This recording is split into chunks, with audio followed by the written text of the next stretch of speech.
Okay, so before I play this, I want to quickly explain what I did, what you're looking at on the screen, and why I chose to approach this audio the way that I did.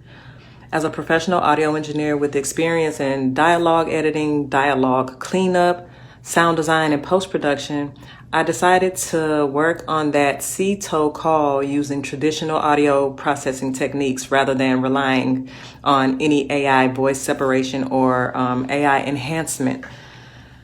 My goal was pretty much to preserve as much of the original recording as possible while making the quieter dialogue and background audio easier to hear.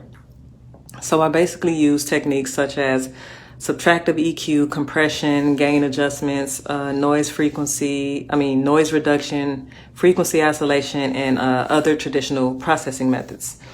So what I did was I separated Vicky, the C-toe dispatcher, from Warren and the audio originating from the boat so that I can concentrate more closely on what was happening behind and around Warren, pretty much on the boat. And I specifically chose not to rely on AI because aggressive AI enhancements and voice isolation tools can sometimes introduce artifacts and distort the speech or create ambiguity around the sounds that were originally present.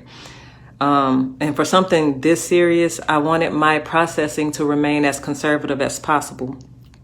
You'll also notice time code and dialogue written on the side of the screen and pop up during each segment. That dialogue represents what I personally hear as an audio engineer while processing and repeatedly reviewing these sections. I'm pretty much providing it as a listening reference, not as a declaration that my interpretation is the only possible interpretation. And that's important.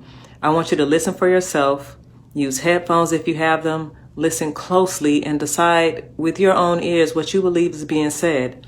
You can also return to the original unprocessed recording and compare it directly with what you're hearing here. You'll also notice that my time code may not match the regular timestamp on the original uploaded video. And that's because I'm working inside a professional post-production timeline, a digital audio workstation, basically using SMPTE time code, which in film, that's displayed in hours, minutes, seconds, and frames. Film and TV timelines are completely different from timestamps that you see when you're watching regular videos or when you're watching a movie and you hit pause. So basically the time code on the screen is there to identify the precise location within my working session, not to represent the elapsed timestamp displayed by the original video player. And I hope that makes sense. For this first video, I'm sharing only approximately 37 seconds of the call. I originally intended to continue much further, but once I separated the dispatcher from the boat and started concentrating exclusively on the background dialogue, what I believed I was hearing became extremely difficult for me to process emotionally, and I needed to take a mental break.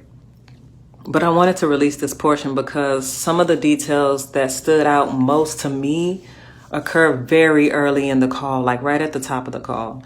And so I'm gonna let the audio play. Read my transcription if you want to reference, but don't allow it to determine what you hear. I want you to listen first, listen again, compare it with the original recording, and then judge it with your own ears. I hope this breakdown helps.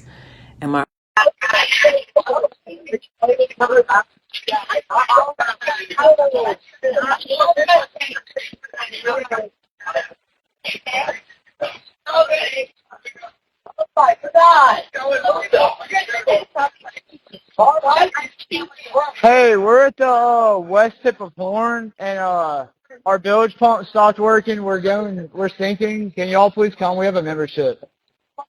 Hey, up! Shut the fuck up!